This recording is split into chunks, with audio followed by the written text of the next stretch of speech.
a nuestras invitadas. Está conectada en este minuto Vania Rosic y Debbie Pasley, que les voy a presentar a continuación. Este es nuestro segundo webinar, enfocado en el liderazgo en enfermería en tiempos de pandemia. Esta idea surgió tiempo atrás, porque veíamos que pese a que hay muchos webinars, seminarios de enfermería, en tiempos de COVID, pero eran muy enfocados, principalmente han sido enfocados en lo más clínico, en la atención directa de pacientes. Pero también en todo este tiempo ha habido grandes desafíos también para todas las enfermeras y enfermeros que trabajamos en gestión.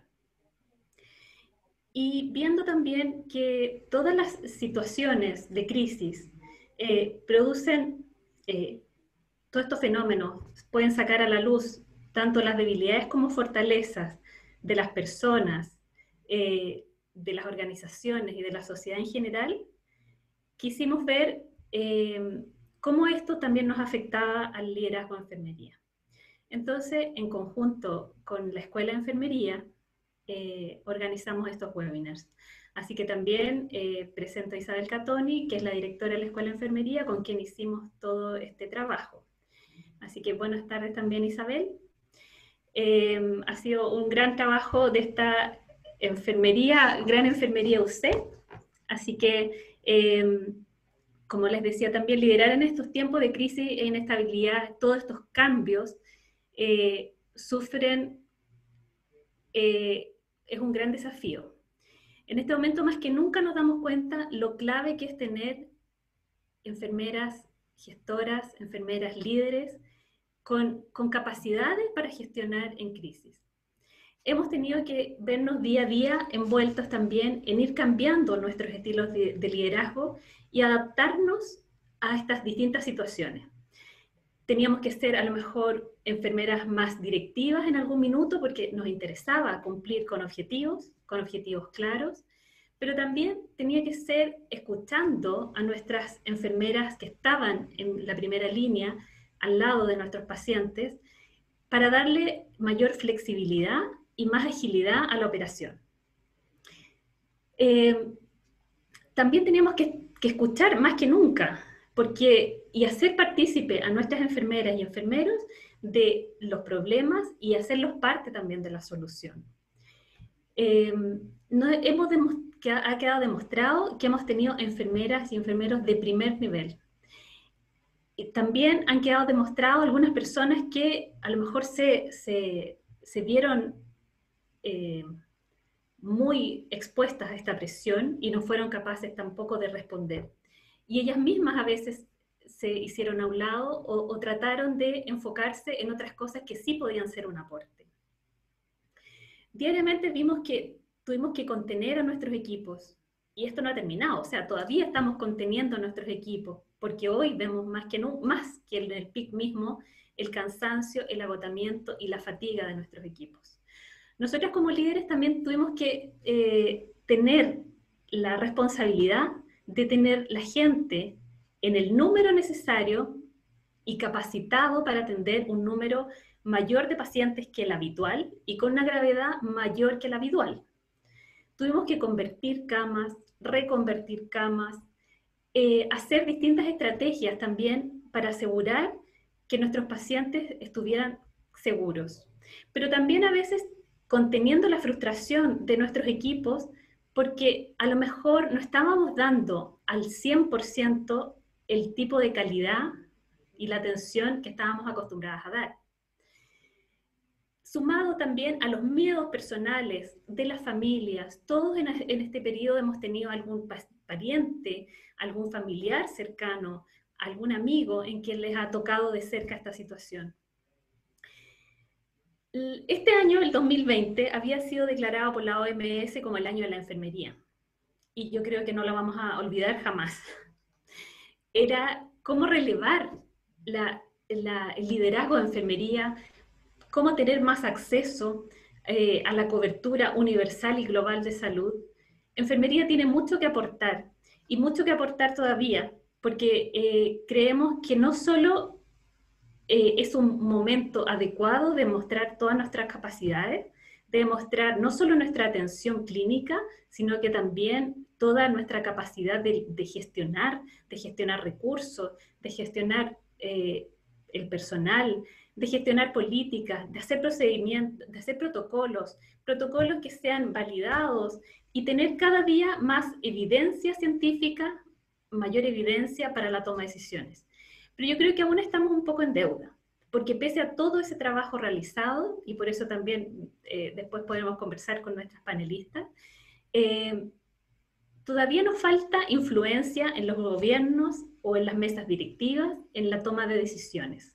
Cómo influir en políticas públicas en que la gestión del cuidado sea considerada como relevante. Eso como inicial. Yo creo que nuestras panelistas, o sea, nosotros queremos que nos cuenten también cómo ha sido esto para ustedes en sus países, en sus organizaciones, y después compartimos y vemos distintas dudas que vayan saliendo con nuestros asistentes. Tenemos un gran número de participantes hasta el momento, así que primero voy a presentar a Vania Rosic. Ella es enfermera, máster en Medicina y Ciencias de la Salud de la Pontificia Universidad Católica de Río Grande do Sul, MBA de Fundación Getúlio Vargas. Desde el año 1992 es parte del Hospital Molinos de Viento en Porto Alegre, Brasil. Actual directora de Enfermería y de Servicios de Atención al Paciente en esta misma institución. Doy la bienvenida a Vania. Muchas gracias por participar, así que te doy la palabra. Muchas gracias.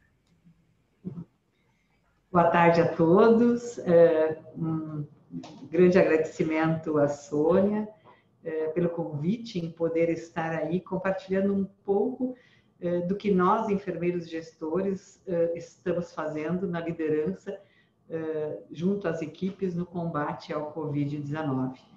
É uma grande honra, é um grande prazer poder estar com vocês, né, e agradeço aí toda essa parceria, Sônia, pessoalmente a ti, né, ao longo desses anos, onde a gente tem trocado muitas ideias sobre enfermagem, né, sei da tua respeitabilidade aí no Chile, da enfermagem, das instituições que tu conduzes. Então, fico muito feliz em poder mostrar um pouco aqui do Moinhos de Vento, né, e a gente acha que tem instituições aí muito similares, né, que buscam um cuidado aos nossos pacientes.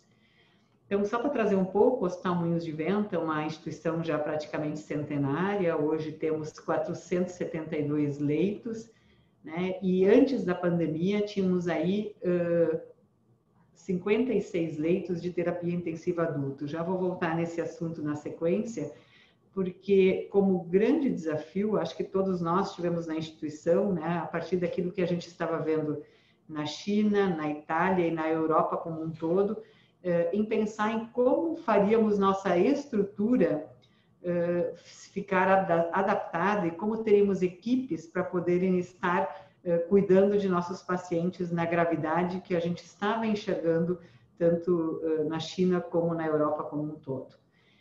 Em 26 de fevereiro, nós fizemos a primeira questão importante para nós, que foi a questão da gente estabelecer um comitê de enfrentamento ao Covid. Então, nosso conselho de administração, junto com o nosso CEO, então, fez uma grande solicitação, porque nós entendemos que este combate somente poderia ser se nós tivéssemos a oportunidade de fazer isto em grande equipe, porque nos destituímos de liderança que somos, né, a nível aí de direção do hospital, e entendemos que a liderança desse processo deveria ser compartilhada com uma equipe muito maior, que envolvia aí controle de infecção e todas as equipes necessárias para a gente fazer, então, este desenho do hospital que teríamos frente a toda essa necessidade de combate ao Covid. Então, equipe de controle de infecção, equipe, enfim, de todas as áreas, né, tanto assistenciais como administrativas. A nossa capacidade, como eu falei, de terapia intensiva adulto, era de 56 leitos e nas unidades de internação 315. Vocês estão enxergando aí uma maquete e rapidamente nós decidimos que nós precisávamos separar fluxos e adequar nossas estruturas, tanto em equipamentos, leitos dedicados e pessoas. A primeira ação, então, foi a criação de uma área dedicada, separada da nossa emergência, aí que está circulada, que é uma área de tendas, né? Onde a gente faz todo o primeiro atendimento aos pacientes da Covid. Então, criamos uma área para um hospital de 93 anos, de origem alemã. Foi um grande desafio a gente saber que a gente não ia estar atendendo na estrutura usual nossa de emergência. Então, fizemos essa separação e ela está na entrada do hospital. Na sequência, nós identificamos possíveis novos leitos de terapia intensiva e vimos que a melhor área seria a área que, naquele momento, tinha o transplante de medula óssea, pela possibilidade de transformarmos toda uma unidade que tinha pressão, na época, positiva, em pressão negativa e, assim, proteger pacientes e também proteger as nossas equipes. Então, nosso foco como comitê, como eu botei antes, sempre foi o colaborador, o paciente e também nossa equipe médica, para que realmente a gente tivesse esse tripé, estrutura, processos e pessoas para fazermos o enfrentamento. Então, dedicamos mais 20 leitos e transferimos uma unidade então, de transplante de medula óssea para um outro bloco, que está assinalado aqui em amarelo, justamente para um prédio que nós denominamos Covid-Free, para que a gente também não tivesse cruzamento de fluxos e protegesse nossos pacientes oncológicos de transplante de medula óssea, para que eles também ficassem seguros, né? Não na qualidade que eles tinham antes, mas por outros meios, garantindo toda a segurança do nosso paciente. Na sequência também, então, com essa nova unidade de terapia intensiva, nós definimos que 20 leitos não seriam necessários, e no terceiro andar do hospital nós temos nosso complexo de terapia intensiva, como um todo. Então, nós definimos mais uma CTI, então ficamos com 37 leitos de terapia intensiva, dedicada 100% a pacientes COVID, e mantivemos 31 leitos para pacientes não COVID. Até porque nós passamos aqui no Brasil por um decreto, onde foram suspensas todas as cirurgias eletivas num primeiro momento, mas num segundo momento nós fomos liberados a voltar a fazer as cirurgias, até porque para vários casos não se podia ficar aguardando. Mas nós estabelecemos ao mesmo tempo também unidades de internação 100% dedicadas para que a gente pudesse fazer o melhor preparo destas equipes. Todos vocês devem lembrar de uma imagem que circulou aí o mundo todo, na questão em relação à falta de EPIs, né? A gente viu isso faltar no mundo inteiro, então nós tivemos que fazer aí a garantia de que todos os nossos colaboradores, e com certeza cuidamos primeiro daqueles que estavam na linha de frente dos pacientes COVID, para que eles tivessem máscaras N95, face shields, e enfim, todos os EPIs necessários para uma prática segura. E, obviamente, depois escalonamos isso para todas as demais áreas. Então, definimos também quais seriam as unidades de internação, para que a gente pudesse, então, dar um treinamento realmente muito qualificado para as equipes se protegerem e prestarem o melhor cuidado. Todos nós estamos enxergando a gravidade desses pacientes com Covid, né? Necessitando de ECMO, de outras terapias, né? Diálise prolongada, estendida, enfim, né? A gravidade dos pacientes também a gente tem visto. E uma vez nossas equipes de unidade de internação treinadas, nós também estabelecemos protocolos para que eles chegassem o mais precocemente necessário para a terapia intensiva, para que eles tivessem realmente um cuidado mais adequado sempre que necessário. Um outro fluxo importante que nós separamos, nós temos centro cirúrgico em 2 andares, temos 17 salas no segundo andar, 10 salas, desculpa, no segundo andar e mais 7 salas no primeiro andar. Nós fizemos uma separação de fluxos também, dedicamos o centro cirúrgico com menos salas para pacientes COVID, e o segundo andar mantivemos preservado, então, para pacientes não COVID, desta forma garantindo toda a segurança. E aqui, então, o quadro resumo. Saímos, então, de um cenário pré-pandemia de 56 leitos para 76, e de 315 leitos de internação tivemos, sim, uma redução. E isso tudo articulado e liderado por este comitê, onde todas as decisões são tomadas em colegiado.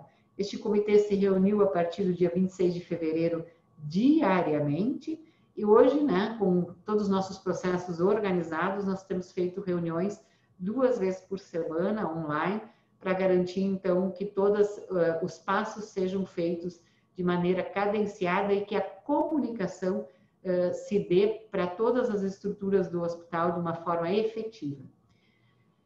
Comunicação, acho que é um grande ponto, né? Nós todos somos instituições grandes, né? Temos mais de 4.000 colaboradores, mais todo o corpo clínico que é credenciado para trabalhar no Hospital Moinhos de Vento. Então, nós tivemos aqui à esquerda, vocês têm a imagem onde nós criamos um boletim que é compartilhado diariamente com todos os médicos, com toda a equipe do hospital, para que realmente a gente saiba como é que nós estamos todos os dias no Hospital Moinhos de Vento. Então, vocês realmente estão aqui enxergando um gráfico e foi atualizado hoje pela manhã, mas ontem, final da tarde, nós tínhamos 100 pacientes COVID, sendo que 36 em terapia intensiva, enfim. Então, todos nós sabemos o que está acontecendo no hospital o tempo inteiro. Da mesma forma, na imagem da direita, vocês estão enxergando o que nós fizemos para que os protocolos fossem rapidamente todos adequados para o atendimento a pacientes COVID. Então, nós criamos um site, ele está disponível para todos vocês, é um site de acesso livre, onde temos, então, todos os protocolos disponíveis para que sejam acessados pelo celular, enfim, para que a gente tenha, então, todo o atendimento garantido numa mesma qualidade. Da mesma forma, sentimos necessidade de, além dos nossos protocolos internos estarem disponibilizados, nós também termos dados comparativos da nossa cidade, da nossa realidade aqui, para todo o estado e para todo o país, visto que tínhamos informações ainda no início muito conturbadas, né? E no Hospital Moinhos de Vento, na cidade e também no estado, ter nos tornado referência em Covid. Então, é um site que também está à disposição, para que realmente a gente possa fazer o comparativo e enxergar, até porque aqui no Brasil e aqui no estado do Rio Grande do Sul, nós estamos trabalhando com bandeiras para a gente entender qual a gravidade de cada município, né? Para que a gente tenha aí um alinhamento também com o gestor público. Então, essa foi uma iniciativa do hospital e ele está disponível também aberto. Uma das coisas que nós não tínhamos aqui no hospital, e nós trabalhamos com um parceiro, na questão de análises clínicas de laboratório. Esse player é um player nacional. Como o país, né, teve toda uma demanda muito grande de pacientes para serem testados COVID, o que aconteceu e acabou impactando muito na nossa gestão diária de leitos, foi a questão da testagem estar demorando primeiro 24 horas, depois 48, com cancelamentos de voos e dificuldade de enviar exames, inclusive para fora do estado, nós passamos a sofrer a falta de um laboratório de biologia molecular. E em um mês nós botamos no ar um laboratório de biologia molecular, que hoje nos atende em 100% a necessidade do hospital. E montamos também, nós temos uma unidade que funciona no shopping, que era dedicada principalmente a vacinas, a infusões. Esta unidade foi capacitada e habilitada também junto ao gestor público para fazer coletas, inclusive domiciliares. Então, a gente criou uma rede muito forte de referência também com o nosso laboratório para Covid. E acho que é um parabéns enorme pela agilidade com que a gente conseguiu fazer isso. Identificar profissionais internos com essa competência, conseguir trazer profissionais externos e montar um laboratório em 30 dias e com uma qualidade fantástica. Então, esse é um dos nossos trunfos para que a gente pudesse e segue, né, podendo fazer uma assistência e agilizar. Hoje, nenhum paciente sai da emergência sem estar testado para COVID, para que eu já aloque ele diretamente no leito correto, evite paciente não COVID estar em área COVID e vice-versa. Então, isso nos dá uma garantia realmente e tranquilidade no cuidado ao nosso paciente. Junto à gestão pública, nós tínhamos uma grande pergunta se faríamos ou não um hospital de campanha. Primeiramente, aqui dentro do hospital, nós conseguimos identificar que nós conseguiríamos sair de 500 leitos para 828 leitos com estratégias internas de ocupação. Então, isso nos tranquilizou, né, no sentido de que a gente não precisaria, nós, Moinhos de Ventos, fazermos um hospital de campanha, que foram várias estratégias adotadas por hospitais em todo o país. Mas nós cooperamos, né, e botamos no ar 60 leitos, junto com a Prefeitura Municipal, junto com o Ministério da Saúde e players privados, né, a Rede Zafari, que é uma rede de supermercados, Ipiranga, para que a gente pudesse, Gerdau, players privados que fizeram doações e permitiram construir 60 leitos junto a um hospital público, e estes leitos, quando acabar a pandemia, vão estar à disposição do nosso SUS, que é o Sistema Único de Saúde, que é o sistema, então, que atende a todas as pessoas, né, aqui do país, que todos têm acesso. Coincidindo, nós tivemos um outro projeto que estava em andamento e seria lançado em abril, e a gente antecipou, que se chama Programa de Saúde Plena. É um programa que nós estamos desenhando e prototipando internamente para os nossos colaboradores. Todos os nossos colaboradores têm plano de saúde e extensivo aos seus familiares, mas nós tínhamos o planejamento de fazer esta gestão interna, né? Então, cuidar melhor e referenciar o nosso colaborador já para o médico especialista correto, né? Então, como se fosse um médico de família aqui dentro, né? Isso estava sendo montado, estava sendo prototipado e chegou o Covid, nós nos alinhamos e corremos para lançar, e hoje todos os nossos colaboradores têm 100%, mesmo se ele não aderiu ao nosso plano de saúde, 100% deles são atendidos se tiverem algum sintoma. E junto com isso, né, no Brasil foi autorizada a telemedicina, que é um grande avanço, que acho que vem para ficar, porque no Brasil não tínhamos essa autorização. Nós começamos a atender e fazer o follow-up desses funcionários pela telemedicina. Então, nós temos realmente uma taxa muito pequena de colaboradores que positivaram COVID e tiveram que internar, porque realmente a gente faz a gestão, né? O enfermeiro faz a consulta pela telemedicina, o médico faz o acompanhamento, então eles têm um acompanhamento diário. Inclusive, nós da direção acabamos fazendo vídeos, mandando para eles para que se sintam tranquilos, apoiados por nós e que nós seguimos à disposição para qualquer demanda. Então, acho que também se juntou aí realmente um programa que estava pronto para ser lançado a um momento importante. Então, o cenário de hoje do Hospital Moinhos de Vento, nós temos mais de 9.400 pessoas testadas, 1/3 dessas pessoas está positiva, e 1/3 praticamente, né, interna. E deste 1/3, 30% necessita de terapia intensiva. Mas se vocês olharem, nós temos uma taxa de letalidade extremamente baixa, e aí eu realmente entendo que nosso papel de gestão tem sido muito assertiva. Nós conseguimos realmente atender os nossos pacientes com a melhor medicina, melhor assistência, garantindo uma taxa de letalidade extremamente baixa. Isso é o sucesso de toda a equipe que está lá no frontline, treinando nossas equipes, garantindo que consigam prestar o melhor cuidado.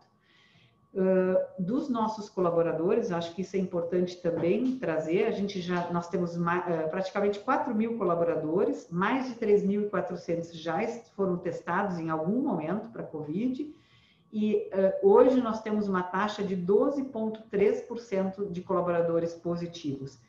E o que a gente tem visto, que os colaboradores que positivam em menor quantidade são da linha de frente de áreas COVID. Né? Eu acho que isso é uma questão importante, né? Que O nosso colaborador lá na ponta, ele aprendeu a se proteger, ele acredita nas medidas de prevenção, né? E o que a gente tem visto, sim, é a transmissão comunitária acontecendo. E mais de 5.000, então, atendimentos já feitos pela telemedicina no cuidado ao nosso funcionário. Nós tivemos que lançar mão também de estratégias para nos comunicarmos com o nosso público. Acho que todos nós, e nós criamos aí 2 canais bem importantes, né? Nós criamos o Moinhos Talks, que são conversas estratégicas, visto que nós fazíamos aí 5.000 eventos por ano dentro do nosso anfiteatro e nós tivemos que mudar rapidamente. Então, criamos uma linha de comunicação mais estratégica, então nós temos o Moinhos Talks, mas para os nossos profissionais, nós criamos o Moinhos Educa, onde são a rede de nossos profissionais fazendo, então, o que nós estamos fazendo aqui hoje, que são os nossos webinars, fazendo troca de conhecimento com profissionais internos e externos. E tem sido fantástico, porque realmente a gente tem conseguido aí nos organizar de uma forma diferente para que a gente possa compartilhar conhecimento e não ficar, então,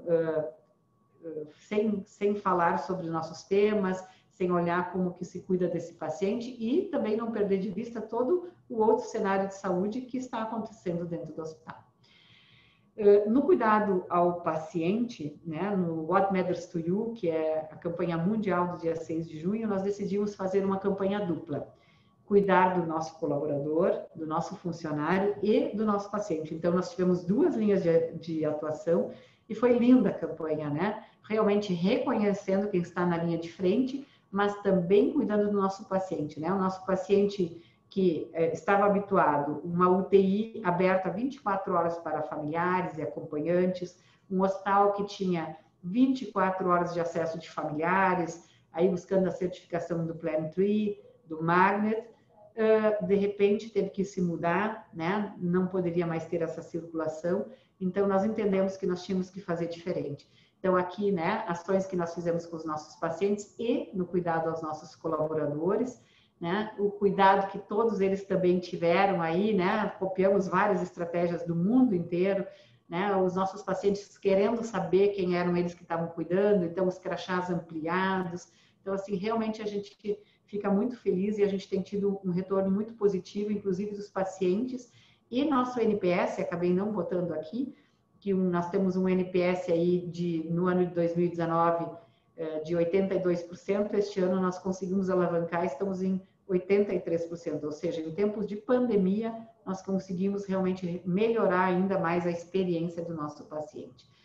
Aqui são mais ações que a gente teve no dia também do What Matters to You, e além disso também, nós nos preocupamos com nossas equipes. Nós passamos 2 meses aqui no Brasil, e aqui em Porto Alegre foram os meses de março e abril, com uma queda de demanda de 60%. Nós primeiro fechamos muitas unidades, reduzimos drasticamente por força das recomendações do governo e imposição do governo e, inclusive, a população aderindo, então, ao lockdown. A nossa cidade ficou em lockdown. Então, nós tivemos redução de jornada de trabalho, fechamento de posições num primeiro momento, e também o que a gente via muito é que o nosso colaborador que estava aqui tinha familiar, né, uma perda da renda familiar. Então, nós fizemos um grande programa de doação interna, de cestas básicas, né? O hospital dobrou o arrecadado pela comunidade, então foi muito feliz, eu participei dessa entrega, emocionante, né? A gente vê nossos colaboradores, né, serem tão gratos por estarem recebendo uma cesta básica.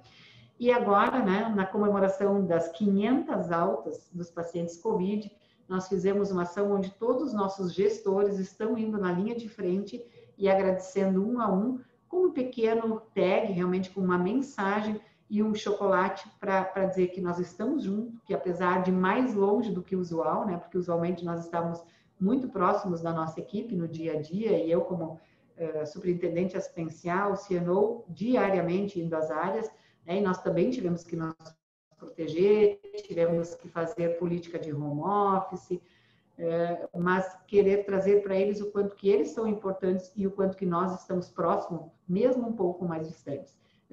Essas são as minhas contribuições no geral, e eu gostaria de dizer que me vem à mente duas palavras nesse momento. Resiliência, né? Nossa equipe teve que trabalhar com muita resiliência, se adaptando rapidamente num hospital que não é assim. Nós somos um hospital germânico, né? A gente faz os movimentos muito pensados e nós tivemos que ser muito rápidos. Então, um dia a unidade era Covid, o outro dia não era mais Covid, e se adaptar a isso não é fácil. E a outra palavra que me vem à mente é trabalho em equipe.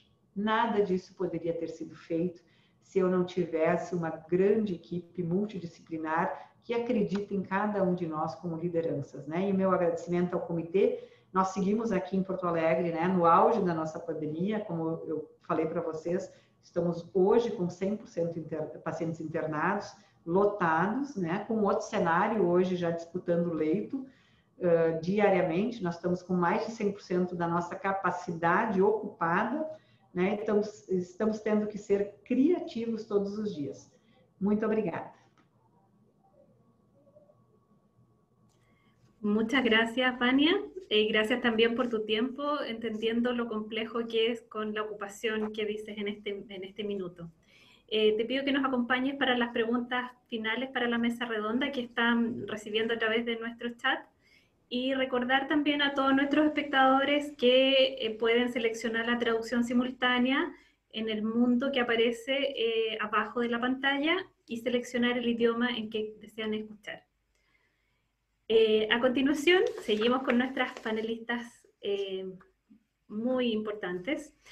Voy a presentar a Debbie Pasley. Ella es enfermera, Bachelor of Science, máster en enfermería en Virginia University, con estudios doctorales en la Universidad de Oklahoma. Desde el año 2017 es Assistant Senior Vice President and CNO de Christus Health, Dallas, en Estados Unidos. Y ella nos va también a contar su experiencia liderando en esta pandemia. Bienvenida, Debbie. Puedes empezar a compartir tu presentación. Gracias. There. Is everyone seeing that? Sí, perfecto. All right. All right. So Christus Health is an international Catholic faith-based not-for-profit system. I won't go into all the statistics, but we have more than 60 hospitals, and we serve 6 states in the United States of America. We serve 13 states in Mexico, and Chile and Colombia. We are honored to contribute to the care of our communities in all 4 countries. You can see about 45,000 associates. That's what the people who work here are called, associates. And we have been very fortunate. This is one of our hospitals in San Antonio, Texas. So at the beginning of the pandemic, we initially felt we were overreacting. We thought that it couldn't possibly be as great as we were hearing it was going to be, but we prepared anyway because our epidemiologists told us.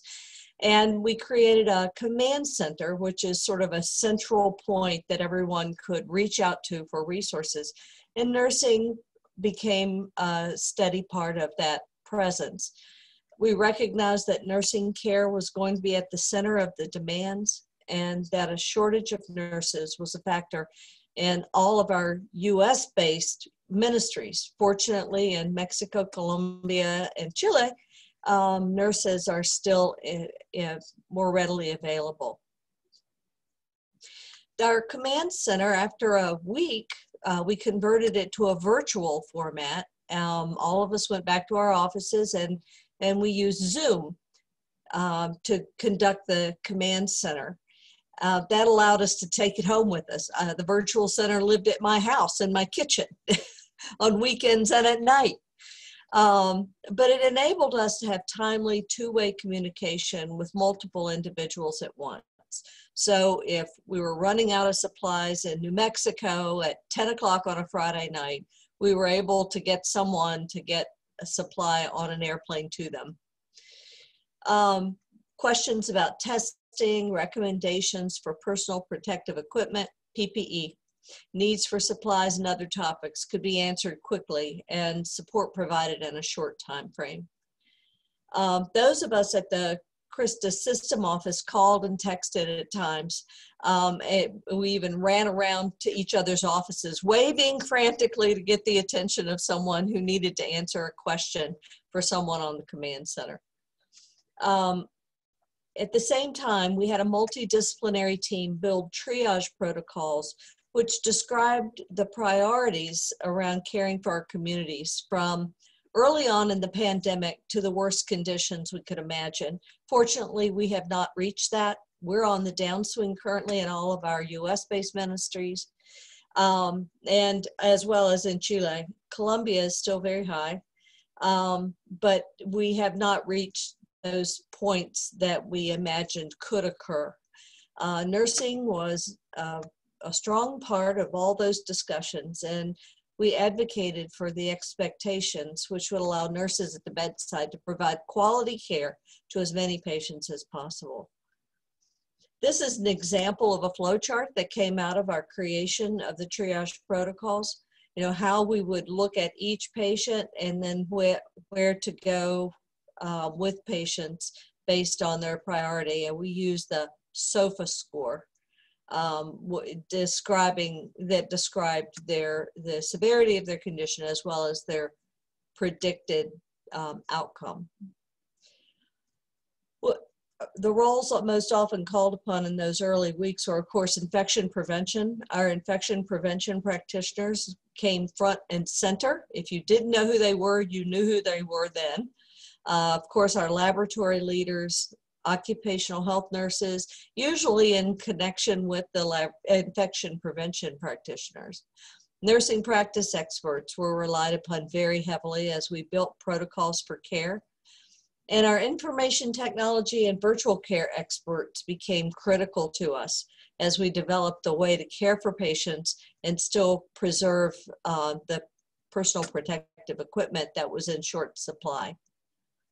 As the pandemic continued to grow, we knew that our nurses needed new protocols to provide effective care to those with this new and serious virus. An example is proning protocols. You know, we didn't have diseases that required proning so heavily. So we have a system director for nursing practice, and she reviewed the literature very quickly and adapted protocols for topics like proning intubated patients, proning non-intubated patients. And these protocols were sent to our hospital chief nursing officers, as well as their distribution to the nurses who were providing care at the hospitals. Additionally, we opened a website so that everyone could access what was being created, much like our colleagues in Brazil demonstrated. Here's an example of the SharePoint site. A nurse at the bedside could simply click into the SharePoint site and choose what he or she wanted or needed to know about at that time. Here's another example of the lists of things they could choose from and they could open and utilize. By creating the tools centrally, we were able to get the needed tools and information in the hands and the minds of our nursing professionals to help improve outcomes without the delay of each hospital having to create something new. This concept of doing the work to create the needed documents centrally, then distributing to each hospital has been valuable to our ability to serve the communities we're honored to be a part of. In addition to meetings, many of which had to be delayed in those early weeks, COVID took over everything and became the focus every day. We relied on email, virtual town halls. We had Zoom meetings that people could sign in and talk about something new that we'd created for them, electronic newsletters, and daily and weekly Zoom calls to provide status updates. At one point, we had an entire system meeting. It would be over 200 people every day, people from Chile, Colombia, Mexico, and in the US. Our calls or emails from our hospitals asking for information or support we knew that our job in the system office was to provide those. So we became kind of like Amazon for information and supplies for our hospitals. With a shortage of personal protective equipment, there was a need for other ways to communicate with our COVID positive patients. Early on, much as many of you, we could not get nearly enough masks. Gowns became a problem. And so we created our virtual care team created what we called telemedicine emergency kits, or TEKs. A laptop computer was placed in the patient's room and connected to a laptop in the nurse's station via Zoom. Nurses were able to round on patients via laptop and then only go into the room when hands-on care was required. Many times they would call in, they'd get on Zoom first, and so that they were sure that when they went in, they had everything they needed. Our physicians used the TEKs to round on patients in the same way nurses do. It was no surprise to any of us as we went through this that nurses and other caregivers tend to feel invincible. They feel as though nothing can harm them. So in addition to exposures in the community, we learned of multiple exposures at work from failing to change how they interacted with each other. Caregivers would remove their masks in break rooms while eating and were not socially distancing from their colleagues. Some shared what we call potluck meals. That's everybody brings something, and what you end up with is the luck of the draw, whatever everybody brings. But they shared those meals to celebrate events in their lives. And one entire unit or department had to close temporarily because a majority of the staff was COVID positive and quarantined at home.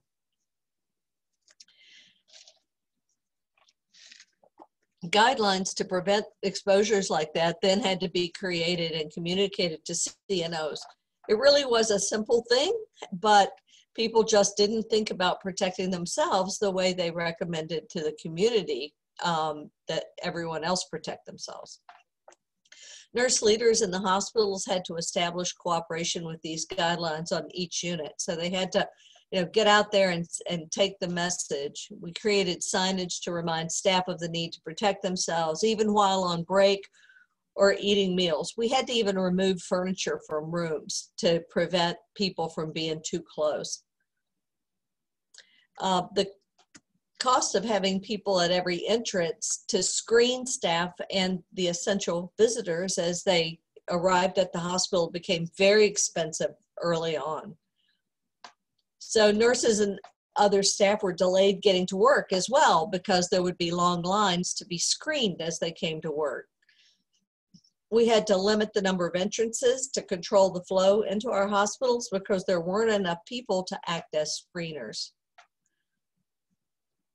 Our information technology professionals then created an application for cell phones to complete the screening and to scan the result without the use of additional people. So now when nurses and others arrive at work, they have taken their screening survey online and they hold it up to a reader that tells them they're good to go to work. You don't have to have a person there. We're expanding that and making it available to our essential visitors as well as people coming to our emergency departments. If they'd like to do that, that speeds their entrance through the door.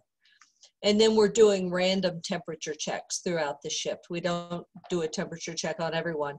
We've recognized that that's a really late sign for most of our caregivers who have turned positive. They will come to work and perhaps have other symptoms for a day or two before they develop a fever. Governmental support has been vital to our ability to provide care during the pandemic in the U.S. Remember, here in the U.S., we have a nursing shortage. We can't hire enough nurses. So nurse leaders communicated their needs for relief to the local emergency management agencies and to our governmental relations staff here at the system office. We have attorneys who are hired to communicate with our government officials. These efforts resulted in nurses being sent from elsewhere in the U.S. to our hospitals with the greatest need. but we had to pull together some system support for how to quickly orient these nurses and get them working as they were received. We would get like numbers like in San Antonio, they found out they would have 114 new nurses on Monday, and this was on Sunday. So we had to find ways to very quickly get people up and running. Our advocacy folks also at the national level resulted in a temporary rule allowing us to use hospital beds to offer long-term or post-acute care. The long-term care facilities were hesitant to take their patients back because they were fearful that the patient may have COVID and would spread it to other patients. The delay then in the transfer out of an acute care bed tied up hospital beds that we needed for care of the acute care patients. So a temporary change in the government regulations allowed us to use other spaces that could be converted for post-acute care, because it used less nurses. It was more attendants for daily needs as opposed to nurses in these long-term care spaces. The system nurse leaders, our quality leaders, our care management leaders, and our healthcare attorneys had to come together very quickly to establish what we needed in order to provide post-acute care, because that's not something we do very much. Regulations were interpreted and guidelines were created to enable our hospitals to apply, to utilize the temporary change. You had to apply to the government and be approved. Documents were created and uploaded onto our website, very much like you saw before, for every hospital to utilize once they were approved. And we held virtual meetings to explain the regulations and how to utilize those new documents to apply this level of care in a hospital setting. It was soon recognized that those providing care to large numbers of very ill patients under stressful circumstances needed support themselves. I'm sure all of us have found that our caregivers are very stressed and need that emotional support. Another Catholic healthcare system in the US, Trinity Health, had created a model for providing that support to their caregivers, and they were very gracious in sharing what they had done with our mission integration teams. Our mission integration leaders created a Christus version of that, and they're currently working with our mission and patient family support teams in each hospital to provide the support to our caregivers. We even have a line a caregiver can call, and within minutes there'll be a counselor on the line to provide them the support and make referrals if they need it for additional services. We know that that emotional toll on our caregivers is likely to be longer term. It's not going to end when COVID ends. And so we're going to continue to develop means to provide that needed support. We now understand also more about COVID-19 in children. As schools are reopening here in the US, it's summer here, just coming into fall of the year. We fear that children are going to be more highly impacted than they have to this point. So we're working with our nurses and physicians at a Christus Children's Hospital of San Antonio, to identify what our community hospitals will need to know to care for children with COVID-19. Those pediatric protocols then will be distributed throughout the system through the SharePoint site that you saw earlier. Early in the pandemic, our states banned most surgical procedures and limited visitors to our hospitals because we knew there was a shortage of personal protective equipment. Many hospitals, though, then went beyond that and severely restricted visitors.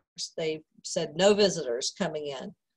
Fortunately, with Christus, we've held to a discipline of no one dies alone. So we would at least get people, loved ones in to be with a family member if we thought they were not going to survive.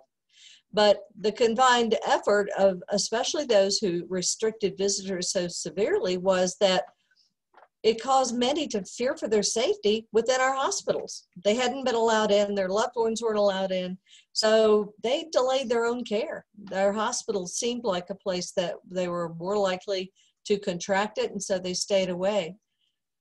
And some states even have reported a notable increase of people who are dying at home of all causes. So we knew that we needed to act to prevent our communities from suffering for lack of needed care. We worked to separate the PPE we needed for surgical procedures and other procedures from that needed for COVID isolation. And that by doing that and demonstrating that we had enough for both kinds of activities, it allowed us to begin providing essential procedures for our patients. We could resume doing those surgical procedures. We needed, the need to enable a support person to be with the patient, though, was critical. Those hospitals who had been more moderate and allowed essential visitors throughout the pandemic had an easier time of renewing their surgical volume, because the ones where they told people, no, you have to drop your loved one off and then we'll call you when you're to come and pick them up, people were still not scheduling their procedures. They were afraid to come. And so everyone being able to let people back, essential visitors back into our hospitals, was a necessary step in order to get people to return to have their procedures. Universal masking and screening for COVID-19 then has allowed us to provide care to our surgical patients, and along with the loved one being with them. We are not currently aware of any spread of COVID-19 due to our practice of having the loved one with the family member when they come for a procedure. Today, our command center operates as an email. There are those of us who staffed the command center when it was live, actually monitor this email. It'll come right to all of us, and then whoever has that expertise will pick it up and respond. We continue to have monthly calls to share information about the spread of COVID-19 and the availability of new protocols, treatments, and supplies. These days, it's about vaccines too. Development of our ability to support the emotional needs of our caregivers is ongoing. And we very much look forward to the day when we can again visit our hospitals and support those who deliver our mission every day by touching our patients. Thank you so much for this opportunity. Muchas gracias, Debbie. Excelente tu presentación también. Quisiera recordar a los asistentes que está abierto el chat de preguntas y respuestas que vamos a, tanto para Debbie, Vania o nuestra siguiente panelista, las preguntas al final. A continuación, quisiera presentar, muchas gracias nuevamente, Debbie. Quisiera presentar a Claudia Regina La Selva. Ella es enfermera, máster en Nefrología y Ciencias Básicas de la Universidad Federal de Sao Paulo, MBA de la Fundación Getúlio Vargas. Desde el año 1998 es parte del Hospital Israelita Albert Einstein en Sao Paulo, Brasil, y es actual directora de operaciones de enfermería en la misma institución. Doy la bienvenida a Claudia La Selva. Les recuerdo que abajo hay un mundo para las que quieran traducción simultánea y que seleccionen la lengua en que desean escuchar a la panelista. Bienvenida, Claudia, puedes empezar a compartir tu presentación.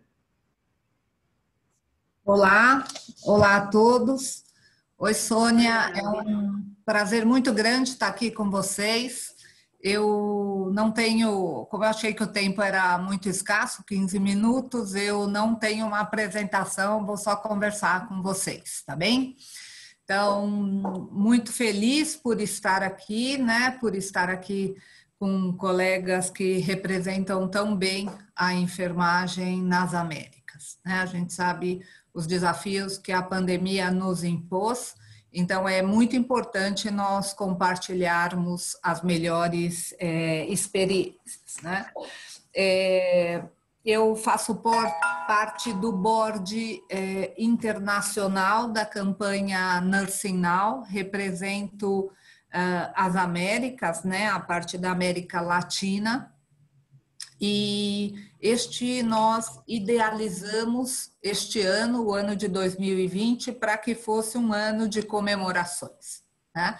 Neste ano nós finalizaríamos a campanha Nursing Now, né, uma campanha que tem como grande objetivo, né, fortalecer a enfermagem, incentivar que mais profissionais tenham atração pela enfermagem, o objetivo também de alertar os países em todo o mundo, especialmente os governantes, da importância de investir nas equipes de enfermagem, porque, como foi publicado no relatório do Triplo Impacto, investir na enfermagem significa ter maior igualdade de gênero, né? Nós sabemos que mundialmente 9 entre cada 10 profissionais de enfermagem são mulheres, né? Então, investir na enfermagem traz igualdade de gênero, traz melhor saúde populacional e traz para os países economias mais fortes.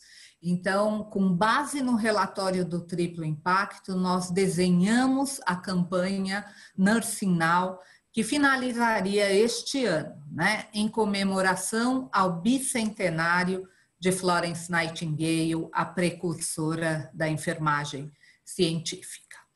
Mas a pandemia nos atropelou, né? A pandemia trouxe um cenário completamente adverso, um cenário desconhecido, um cenário de incertezas. E nós precisamos revisar os nossos planos e, igualmente, nós tivemos muitas surpresas, né? Se era para ser um ano de comemorações, o efeito para a enfermagem, nós entendemos, foi positivo em termos do reconhecimento e da visibilidade que a enfermagem ganhou mundialmente, né? Nós hoje não temos dúvida, ninguém tem dúvida da importância das equipes de enfermagem nas composições das equipes de saúde. Nós sabemos, hoje temos certeza, que é fundamental, cada vez mais, investir numa enfermagem qualificada para que possamos ter melhores resultados de saúde. Especialmente no meu país, onde a pandemia nos afetou de uma maneira muito severa, mas muito severa mesmo. Nunca se falou tanto dos profissionais de enfermagem, né? A Vânia pode confirmar, e sempre o protagonismo no Brasil era exclusivamente do médico, né? Hoje a gente vê igualmente nas mídias, em todas, na mídia escrita, nas mídias sociais, na mídia falada, né? Não se fala em médico sem falar na enfermagem, sem falar no enfermeiro, sem falar na figura do técnico de enfermagem. Então, nós ganhamos um reconhecimento, né? Um protagonismo que vai fazer muita diferença para os próximos períodos, né? Hoje, a enfermagem já é a profissão mais respeitada, né, Deb, nos Estados Unidos, né? É mais respeitada do que os próprios bombeiros, mais admirada e respeitada. E pesquisas recentes já mostram, igualmente, que no Brasil a enfermagem passa a ser citada como uma das profissões mais respeitadas. E seguramente tudo isso vem desta entrega, desta dedicação, da grande contribuição das equipes de enfermagem no enfrentamento da pandemia, seja na linha de frente ou seja na gestão da linha de frente, construindo hospitais de campanha, liderando hospitais de campanha, fazendo toda a gestão da saúde populacional. Então, passamos a ter um protagonismo nunca antes visto em nenhum país do mundo, né? Então, não pudemos comemorar, mas estamos colhendo frutos positivos para a nossa carreira, né? E poderemos nos organizar melhor. A campanha Nursing Now deve ser prorrogada até meados do ano que vem, para que nós possamos entregar melhores resultados e fazer algumas comemorações. Desculpa, eu não posso deixar de falar da campanha Nursing Now. Sou apaixonada pela campanha, acho que quem não conhece ainda, eu estimulo que entre no site, www.nursingnow.org para obter maiores informações. A gente já tem tradução para o português, tradução para o espanhol, então recomendo que vocês acompanhem. Bom, um pouquinho sobre os aprendizados que nós tivemos com a pandemia. Acho que não foi muito diferente do que aconteceu nos outros países, né? No nosso caso especificamente aqui no Brasil, no caso do Hospital Albert Einstein, nós somos um hospital filantrópico localizado na cidade de São Paulo. Temos hoje um hospital privado e 2 hospitais públicos, além de várias clínicas de atendimento ambulatorial. Temos uma rede muito grande de atenção primária, onde fazemos parcerias com os órgãos públicos e somos também bastante forte no ensino. Temos uma faculdade de enfermagem, uma faculdade de medicina. Nossa faculdade de enfermagem já tem 30 anos, é uma faculdade bastante tradicional. Então, o Einstein é hoje, na verdade, uma rede, né? E tem foco não só em assistência, mas também em ensino, pesquisa e fortemente tem a sua base construída em cima de responsabilidade social, que é de suma importância para a nossa existência. Nós, logo que saiu o primeiro caso, que foi divulgado o primeiro caso de Covid no final de dezembro, nós imaginamos que a pandemia pudesse começar no Brasil, seguramente nos hospitais privados, né?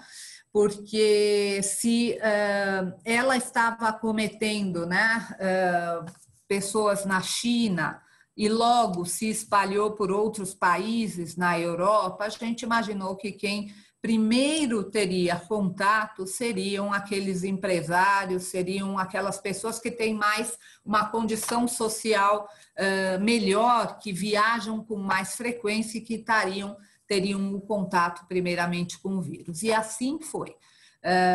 O primeiro caso no Brasil foi no Hospital Albert Einstein, aqui onde eu trabalho, foi no mês de março, mas nós já estávamos nos preparando para a pandemia desde o início de janeiro. Então, voltamos do ano novo e a alta direção prontamente nos chamou e falou assim, vai começar, o primeiro caso vai ser num hospital privado. E se vai ser num hospital privado, pode ser no Einstein. Então, vamos nos organizar. Então, na primeira semana de janeiro, nós já tínhamos o comitê de crise formado, assim como nos outros hospitais, um comitê multidisciplinar, com membros da alta direção, representatividade muito grande do Serviço de Controle de Infecção. Eu pertencia a este comitê e tive um papel bastante importante como liderança das equipes assistenciais. Então, este comitê criou a seguinte visão: vamos nos preparar para o pior cenário, mas vamos zelar e torcer pelo melhor cenário, né? Então, assim foi feito. Nós formamos 2 comitês, vários comitês dentro desse, mas 2 foram muito importantes. O primeiro era um comitê de inteligência. O comitê de inteligência tinha o papel de varrer a literatura, de varrer a internet, de buscar as melhores informações. Considerando que era uma doença totalmente desconhecida, nós precisávamos aprender como diagnosticar, como prevenir, como tratar, como desenhar os protocolos. Então, este comitê era composto por em torno de 20 pesquisadores e diariamente buscava informações. E nos ajudava a construir brevemente os protocolos. Esse comitê atua até hoje e, com base nas informações desse comitê, nós revisitamos os nossos protocolos quase que hoje semanalmente. Então, isso é muito importante, porque ainda há muita informação nova sobre a pandemia. Então, esse comitê foi muito importante. Um segundo comitê muito importante foi o Comitê de Epidemiologia. Este comitê tinha o papel de fazer as predições necessárias. Então, com base nos dados publicados, com base nos percentuais da população que eram acometidos na China, na Europa, nos Estados Unidos, nós entendemos qual era a população que tinha acesso ao nosso sistema privado, ao nosso sistema público e calculamos aproximadamente, fizemos predições de qual seria o nosso número de pacientes acometidos, quantos se contaminariam.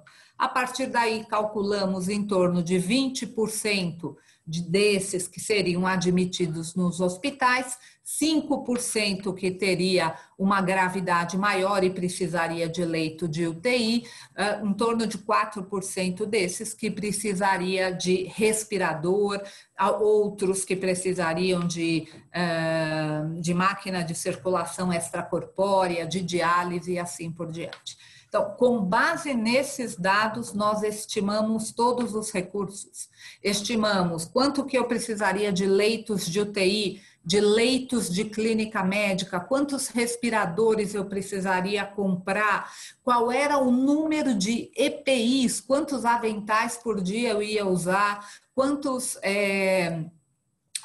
máscaras, tudo. Nós estimamos todos os EPIs, medicamentos e já em janeiro, enquanto nenhum hospital no Brasil estava preocupado com recursos, nós já tínhamos comprado todos os respiradores, os ventiladores, as máquinas de diálise, já tínhamos construído no início de fevereiro o nosso hospital de campanha, transformamos mais de 200 leitos, tínhamos já 135 leitos de pacientes graves e transformamos mais de 200 leitos de clínica médico-cirúrgica em leitos de unidade de terapia intensiva. O mesmo movimento aconteceu nos nossos hospitais públicos. Já no final de janeiro, contratamos mais de 1.000 profissionais, né? Então, fizemos um esquema de contratação diferenciado, capacitamos profissionais do centro cirúrgico, da clínica médico-cirúrgica e de outras unidades onde a demanda diminuiu, como na pediatria, para atuarem com pacientes críticos.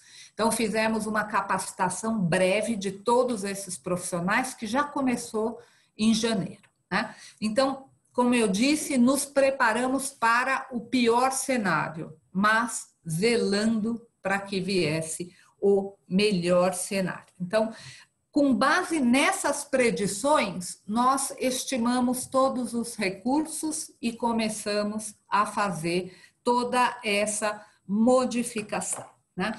Para mim fica um grande aprendizado de tudo isso, né? O maior aprendizado é que nós deveríamos ter as nossas equipes de enfermagem, de fisioterapia, equipes médicas qualificadas, capacitadas para atuar numa amplitude maior de qualificação.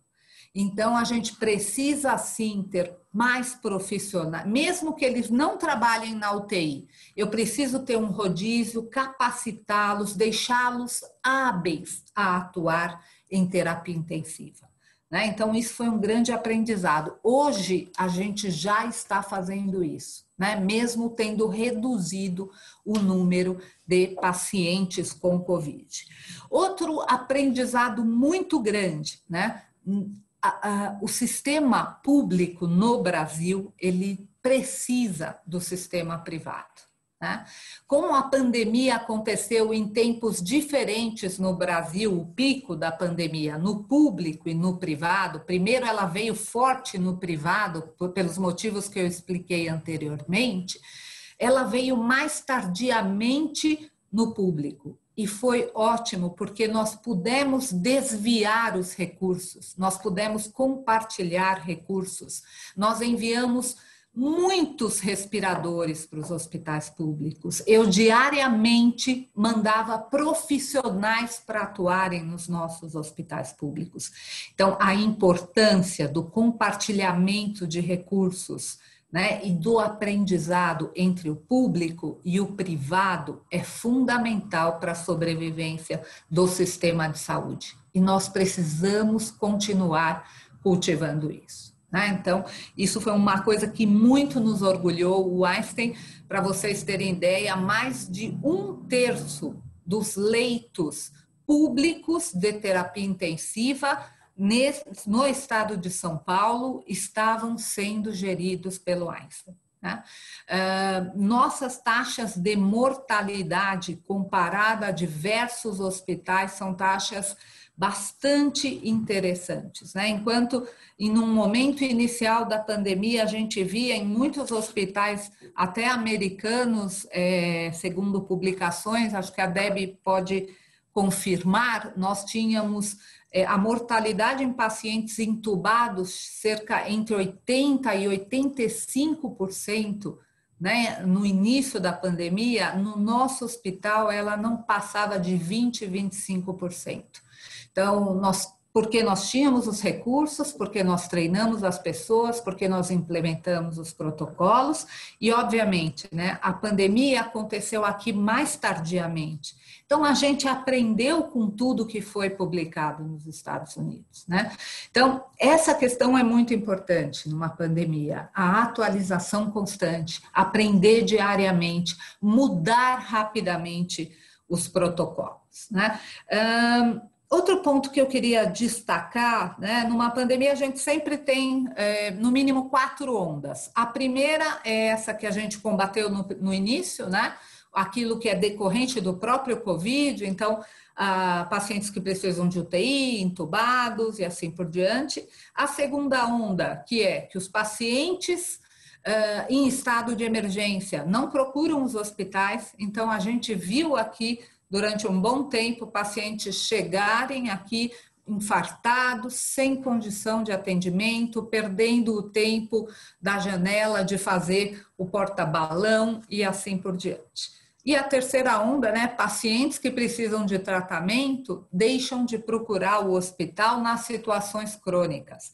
Então, por exemplo, a gente via muitos doentes, está vendo agora oncológicos, que infelizmente perderam a janela de tratamento, porque foram diagnosticados tardiamente, começou muito tarde o tratamento, então, assim, os pacientes ficavam com medo de vir ao hospital. Então, nós aprendemos também que a questão de educar os pacientes é fundamental, A questão de estabelecer nos hospitais fluxos seguros para pacientes COVID e não COVID é fundamental desde o início. Então, praticamente a gente criou 2 hospitais, um hospital COVID e um hospital não COVID.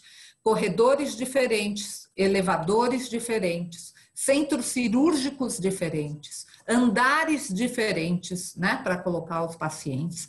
Então, a gente percebeu que a gente fazia isso, mas a gente precisava divulgar, porque senão os pacientes continuavam com medo de vir aos hospitais, Então, isso foi muito importante. E as equipes se apropriarem desse conhecimento e passarem segurança para os nossos pacientes. Então, esta questão de educação da população foi fundamental.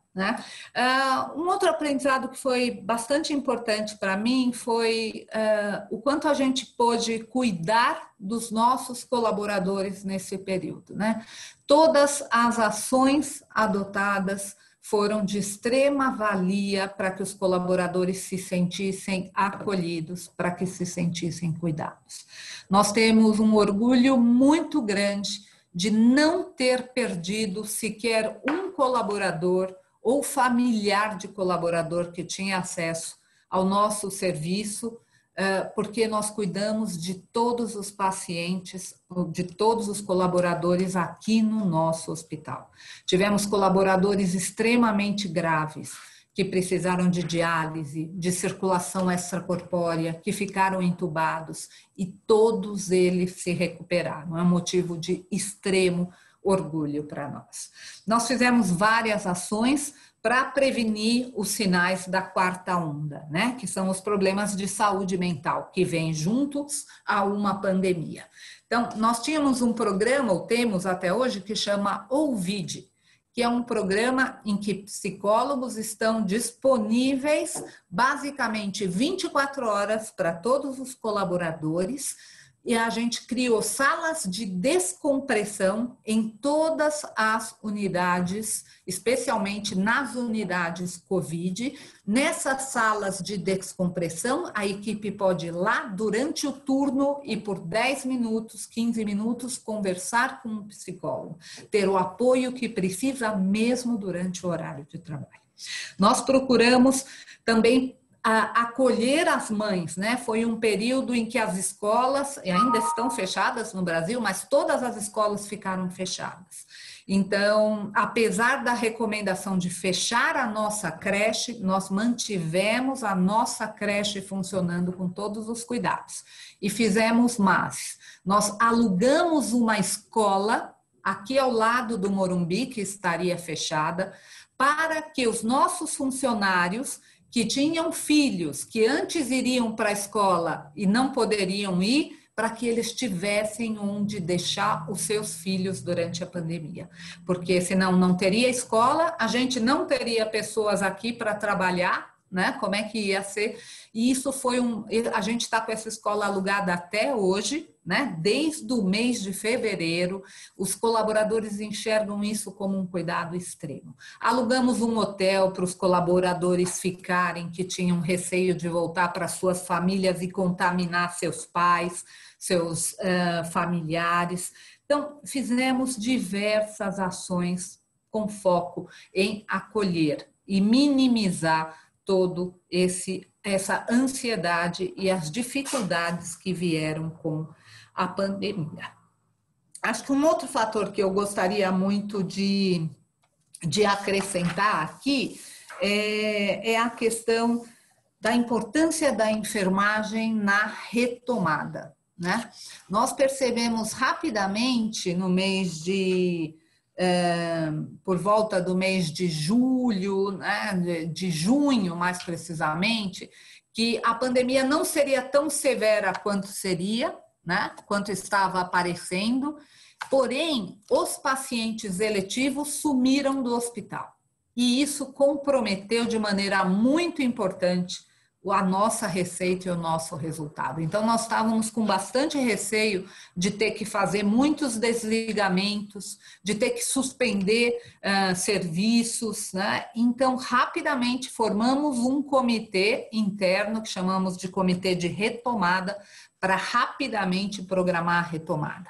Então, criamos os fluxos exclusivos, nós passamos a apoiar os médicos para que eles começassem as consultas por telemedicina, uma vez que os pacientes ainda tinham medo de vir aos hospitais, né, ao nosso hospital. Então, criamos rapidamente um fluxo de retomada. Isso foi essencial. Hoje, nós praticamente ainda não estamos a 100% do nosso movimento cirúrgico eletivo, né? O nosso movimento cirúrgico eletivo, acho que ainda está em torno de 70% do que era, mas com uma franca recuperação. Isso, para nós, é motivo de muita alegria. Nós mantivemos todos os empregos, né? Nós não desligamos nenhum colaborador. E olha que teve período que o hospital ficou mais desocupado. Teve período que ficamos com 40% de taxa de ocupação.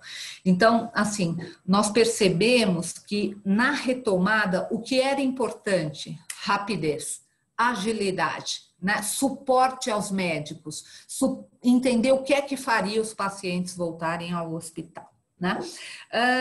Então, aprendemos que teríamos que repensar, reimaginar o nosso Einstein, como é que o Einstein voltaria a crescer, né, para a gente recuperar a demanda, recuperar a receita, né? Aprendemos que a gente precisa de verdade cuidar de todos os profissionais, como nós fizemos. Isso criou uma relação entre a instituição e os funcionários ainda mais forte, uma relação ainda maior de confiança. Nós aprendemos que tudo que a gente fazia até então de humanização precisou ser reinventado, né?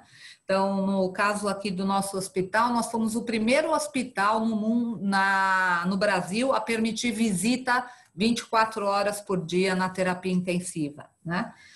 Permanência do acompanhante, e nos pacientes COVID a gente passou a restringir. Então, isso exigiu da enfermagem uma proximidade ainda maior com o paciente, né? Exigiu criatividade para usar os recursos digitais de telemedicina para garantir a comunicação, para garantir a informação. Nós aprendemos também o quão importante é a inovação, o quão importante é usar recursos de informática. Nós tivemos a oportunidade de desenhar junto com uma empresa uma máquina, um equipamento portátil de pressão negativa. Antes nós tínhamos apenas 9 leitos de pressão negativa com filtro. Hoje nós colocamos este equipamento em todos os quartos e temos mais de 300 leitos no nosso hospital com pressão negativa, o que reduz muito a chance de contaminação de todos, né? Dos demais pacientes, dos funcionários, dos transeuntes. Então, tem muito aprendizado. Terminei. Quero agradecer, desculpa se me estendi um pouco, mas acho que vai ficar muita coisa bacana para a gente aplicar depois dessa pandemia. Muito obrigada. Bueno, muchas gracias, Claudia. No quería interrumpirte porque estaba muy interesante. En realidad todas estamos un poquito atrasadas porque ha sido harta cosas que han ido saliendo, pero también nos han aparecido muchas preguntas en el chat, así que igual podemos seguir profundizando algunas cosas. Excelente, y agradezco nuevamente las presentaciones de las tres. Una de las primeras preguntas que llegó viene dirigida a Vania, que quieren felicitar a Moinhos de Viento y preguntar si han tenido brotes entre sus empleados, brotes de COVID, y cómo lo resolvieron.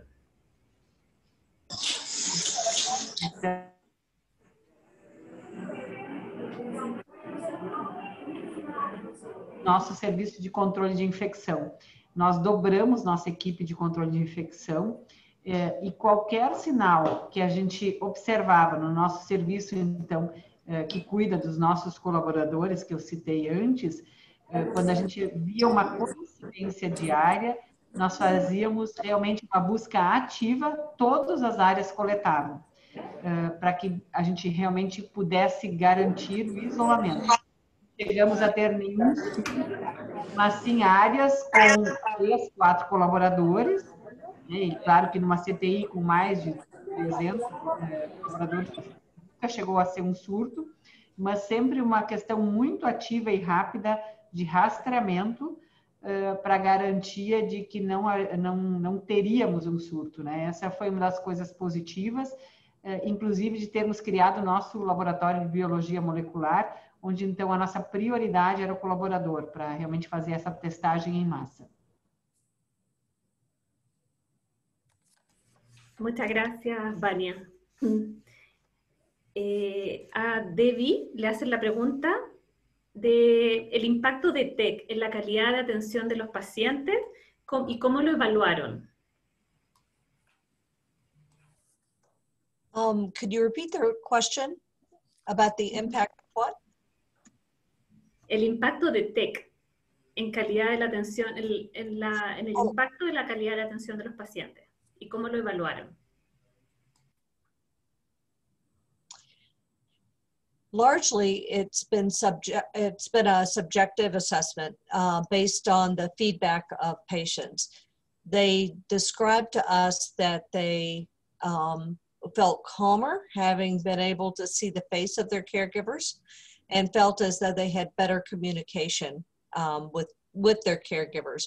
Our caregivers also tell us that it facilitated their care. It took less time because they had less trips in and out of the room, and they felt as though they got to know their patients' needs better. We haven't had an objective assessment to this point.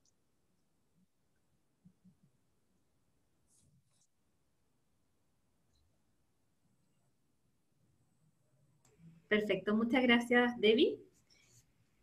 Claudia La Selva, o también a Vania puede ser la pregunta. La experiencia que tuvieron con alumnos de pregrado o de último año que colaboraron en el servicio de atención a pacientes. ¿Y cómo foi essa experiência? Aqui no hospital, os alunos não estiveram na assistência neste período, né? Como as escolas estavam fechadas, né? E eles estavam basicamente com aulas online, nós não contamos com a participação dos alunos na assistência a esses pacientes. Eles estão voltando agora, né? Então, os alunos começam a voltar agora. Nós estamos introduzindo, sim, todos na assistência, com muito treinamento, um grau elevado de supervisão, né? Mas num momento em que toda a equipe já está mais treinada e apta a fazer esta supervisão. Aqui no Moinhos de Vento, da mesma forma, né, Cláudia, os nossos alunos no primeiro momento ficaram só com atividades online, mas nós temos aqui no hospital uma escola de formação de técnicos em enfermagem e que abastece aí um grande contingente dos nossos técnicos. Então, eles foram liberados a partir, então, das portarias locais aqui e também do conselho, enfim, né, de estarem, quem estava na fase final da sua formação poder estar dentro do hospital. Nós os direcionamos para as áreas não Covid, com treinamento, primeiro, de novo, em sala de aula para o uso correto, e depois nós os alocamos em áreas não Covid, com uma supervisão intensa, né? E conseguimos formar aí, no meio da pandemia, novos profissionais que estão, que bom, já aqui trabalhando conosco, porque seguimos enfrentando, né, a falta de profissionais para terapia intensiva, a falta de profissionais no dia a dia, porque ainda temos um grande número de afastados, enfim, pela transmissão comunitária. Foi uma estratégia bem importante para nós, até porque, como esse aluno está 18 meses conosco, ele conhece muito bem as rotinas do hospital, ele já está muito treinado dentro do hospital. Então, foi uma questão muito positiva a gente poder voltar com os alunos. A faculdade, os demais alunos estão todos em atividades não presenciais.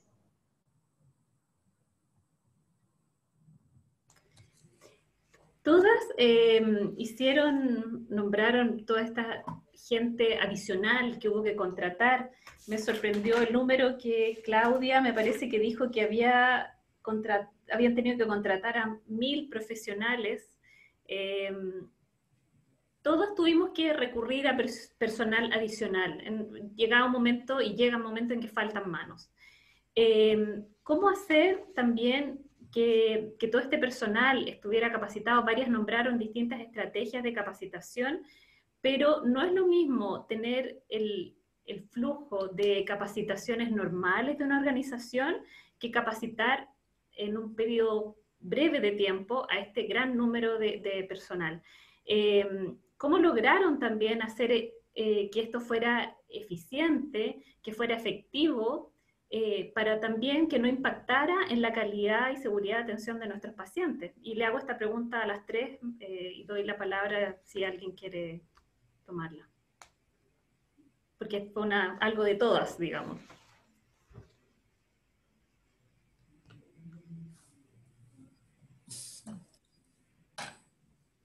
¿Alguien quiere responder? Posso responder. Como você mesma disse, foi muito desafiador, né? Assim, os treinamentos precisaram ser rápidos, bastante breves, focados, né? Nós tivemos o cuidado de distribuir as pessoas de uma maneira uniforme, então não deixar pessoas novas com pessoas igualmente novas, então mesclar bastante as equipes, ou não deixar pessoas de fora novas com pessoas de outro setor, né? Alguém da pediatria, mas em diversos momentos isso foi quase impossível. Foi quase impossível, tamanho era o número de pacientes graves que nós tínhamos, e alguns muito graves que realmente exigiam que fossem cuidados pelo pessoal da UTI. O que nós procuramos fazer foi aumentar ao máximo o grau de supervisão naquilo que era possível. Nós tivemos uma ação que foi instalar câmeras em todos os leitos de UTI, então passamos a fazer uma supervisão remota destes leitos. Nós temos uma central aqui que chama Central de Monitoramento Assistencial, aonde eu controlo diversos itens da assistência de enfermagem online. Então eu sei todo medicamento que está atrasado, eu ligo na área e aviso se tem um antibiótico com mais de 1 hora de atraso, se tem um paciente com dor que não foi medicado. Então isso tudo em tempo real, né? Isso contribui muito para reduzir problemas na assistência. Então o que eu fiz foi incrementar muito essa central de monitoramento e garantir a supervisão. Mas eu confesso a vocês que nós tivemos resultados, a gente vai publicar os nossos resultados foram espetaculares, se comparados com diversos países ou instituições, em termos de menor tempo de permanência em UTI, menor tempo em respirador, mas hoje a gente já começa a observar alguns resultados desfavoráveis. Então, a gente já viu que nesse período a gente teve mais lesão por pressão, nesse período a gente teve um pouco mais de infecção de corrente sanguínea, mas como eu estou nos indicadores do NDNQI, né? E nós acabamos de fazer a auditoria de lesão por pressão e de restrição. E quando me mostraram os resultados, a equipe estava extremamente desanimada, porque nós pioramos de maneira importante. Quando eu vi o quanto nós pioramos, eu falei, eu tenho certeza que nós vamos ficar na meta, porque todos vão piorar. O desafio foi para todos, né? Então, nós ficamos dentro da meta.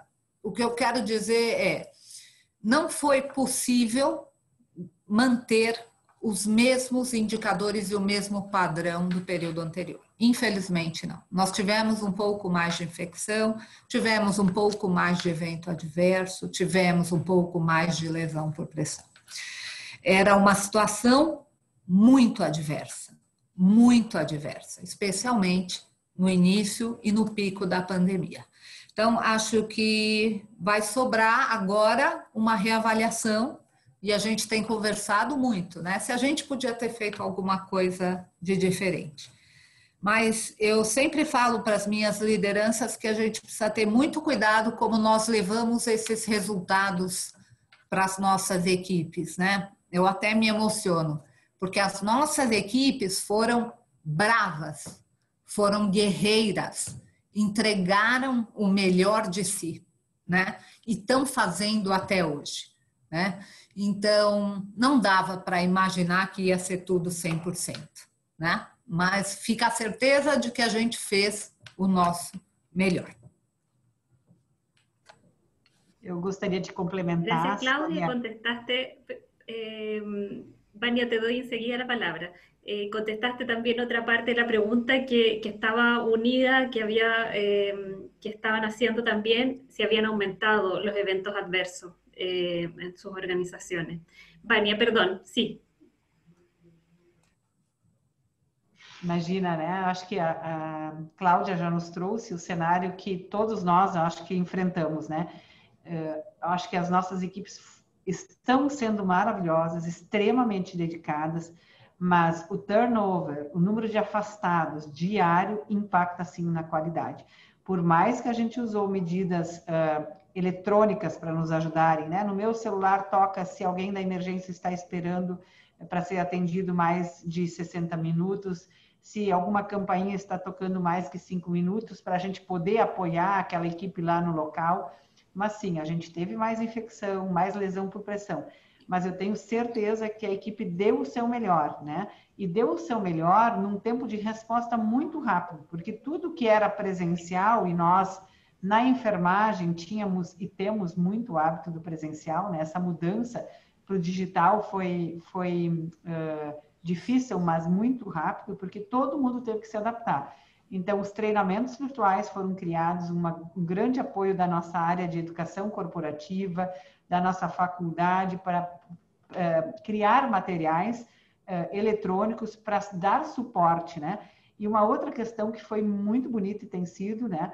Que os nossos profissionais que não estão diretamente contratados para estarem no hospital, mas em projetos, Paciente Seguro e outros projetos, eles vieram se ofertar espontaneamente para contribuir onde eles podiam, né, dentro do hospital. Então, a gente tem aí um manancial de pessoas colaborando justamente para a gente conseguir assegurar a qualidade realmente que a gente pode dar nesse momento, né? Eu acho que o resultado realmente, e a gente tem visto isso na MDQI, a gente tem a mesma plataforma, a gente vê que a gente está conseguindo se manter na meta, sim, mas na meta que para todos, para todo mundo tem sido desafiadora, né? Realmente, até porque são pacientes muito graves, onde o fazer uma mudança de decúbito é mais prejudicial do que realmente uma lesão por pressão, né? Então, a gente tem aí uma dedicação fantástica e uma reinvenção de nossa enfermagem. Sí, y Claudia también hacía mención, algo que también hemos visto, que muchas veces nuestras líderes, nuestras jefaturas, se desmotivaban, pasó un poco lo mismo al ver los resultados que habían empeorado algunos indicadores clínicos. Y como en general las enfermeras, los enfermeros somos bien autoexigentes, eso independiente del país de que seamos, como que nos gusta buenos resultados siempre, siempre queremos más. Y esto también fue un poco frustrante, ha sido un poco frustrante para todos. Y también durante el mismo PIC, siempre yo creo que también a nuestras jefaturas, a nuestras líderes de las distintas áreas, uno tenía que estarles como conteniendo en el sentido de que ellas querían siempre estar al 100. Y somos humanas, somos personas, somos enfermeras, y hay veces en que no podemos estar al 100 perfectas. Y yo creo que también es reconocer eso, y reconocer que tenemos que estar bien nosotras también para proveer cuidados de calidad y para poder contener a nuestros equipos y que nuestros equipos también nos contengan a nosotros. Tenemos que ser un gran cuerpo de enfermería y en eso yo creo que siempre tenemos que apoyarnos y reconocer también nuestras debilidades, nuestras fortalezas. Yo creo que eso también nos hace más grandes. Hay muchas preguntas, hay otras que no vamos a poder abordar en esta, pero hay una que también se ha repetido varias veces, es que cómo podemos mantener a nuestros equipos motivados con las medidas de protección, los elementos de protección, el distanciamiento, porque llega un momento también que la gente necesita un minuto de esparcimiento, necesita los equipos, son turnos muy extenuantes, y cómo compatibilizar eso también con mantener todas estas medidas estrictas de protección.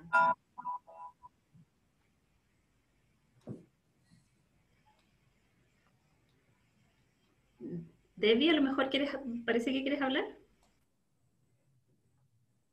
We're working very hard to make the emotional connection and the emotional support through professionals, just as I heard from my colleagues in Brazil.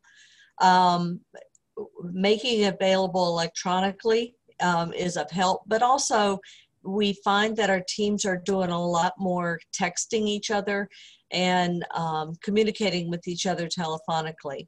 And for now, we think that is our safest route, not putting large numbers of people in a room, maintaining social distance, but making it easy to communicate by telephone, text, and camera, very much like we're doing now. Muchas gracias, Debbie. No había recordado que tenemos participantes de distintos países. Tenemos de Perú, de Uruguay, de Paraguay, de Ecuador, de Brasil, de Estados Unidos, así que ha sido de muchos países esta convocatoria, así que yo creo que estamos dando fin a esto. Me quedo con varias palabras, con varias enseñanzas. Vania nombraba la resiliencia, la adaptación, yo creo que han sido ejes muy importantes, cosas que hemos tenido que estar viviendo en el día a día nosotros como líderes. Debbie también, todo el apoyo tecnológico, cómo cuidar a nuestros cuidadores también. Y Claudia La Selva, bueno, también que nos deja siempre motivadas con su campaña de Nursing Now, que es algo muy interesante. También apoyar con distintos comités, con distintas investigación, mostrar también lo que estamos haciendo, y eso también es una invitación que a veces el tema de la investigación o de mostrar los datos es algo que no siempre hacemos muy a menudo. Y también hay varias preguntas de distintas participantes en este chat, que es una pregunta, no sé si nos queda tiempo para responderla porque es bien amplia, pero hay países en que a lo mejor enfermería está más empoderado que otros. ¿Qué estrategias, a lo mejor brevemente, como a lo mejor del aprendizaje final de esta pandemia, qué cosas creen ustedes que pueden ayudar a que enfermería estemos en las tomas de decisiones gubernamentales o en las mesas de toma de decisiones? ¿Cómo hacer que en esos países a lo mejor que enfermería no está tan considerada, por dónde partir? Y a lo mejor que es una pregunta que, no, como digo, no vamos a poder responder ahora porque es muy amplia, pero es un desafío que yo creo que todos los líderes tenemos que seguir trabajando hacia ese camino. No sé si alguien quiere hablar de este tema específicamente, aunque yo sé que les doy una tarea bien compleja. Resumir es una pregunta que es, verdad, bien amplia. Eu queria só comentar que essa é a maior preocupação da campanha Nursing Now. Eu recomendo que todos acessem o site do Nursing Now. No Nursing Now, nós temos a proposta do Nightingale Challenge. O Nightingale Challenge é um dos braços da campanha em que nós temos como meta que ao menos 1.000 instituições no mundo adotem 20 jovens enfermeiros e os capacite em soft skills, em habilidades de liderança. Então, acho que um caminho é nós estarmos preocupados em qualificar, em capacitar os nossos enfermeiros para que eles ocupem essas posições. Ninguém vai dar nada para a gente de presente. Nós precisamos buscar a nossa qualificação para isso. E aí eu recomendo que todos os países se unam em grupos, né, que se filiem à campanha Nursing Now. Lá tem muito aprendizado. Quem mandar um projeto Nightingale Challenge vai ter contato com todos os outros países no mundo que estão envolvidos, vai aprender, vai ter novas formas de como fazer. Então, é muito extenso, realmente a gente poderia ficar aqui horas falando, mas eu queria só lembrar do Nightingale Challenge e sugerir que ingressem na campanha Nursing Now, formem grupos no seu país. Se a gente se juntar, se a gente se unir, a gente consegue as coisas mais facilmente. Totalmente de acuerdo. Muchas gracias, Claudia. Y no había visto la hora, estaba demasiado entretenida, así que voy a tener que despedir esta transmisión ya. Había gente también comprometida con otras cosas posterior a esto. Alguien de Costa Rica también que estaba presente, así que también la nombrara. Muchas gracias. Agradecer nuevamente a todos los panelistas, a Vania, Debbie, Claudia. Fue un éxito esto, fue muy interesante conocer las perspectivas también de sus organizaciones y agradecerle también a todos los participantes y esperemos también que podamos organizar otro pronto y los estaremos comunicando. Por favor, las panelistas, si se pueden quedar unos minutitos mientras se retira la gente, y unos minutitos solamente adicionales les voy a pedir. Muchas gracias a todos y finalizamos la actividad. Obrigada, foi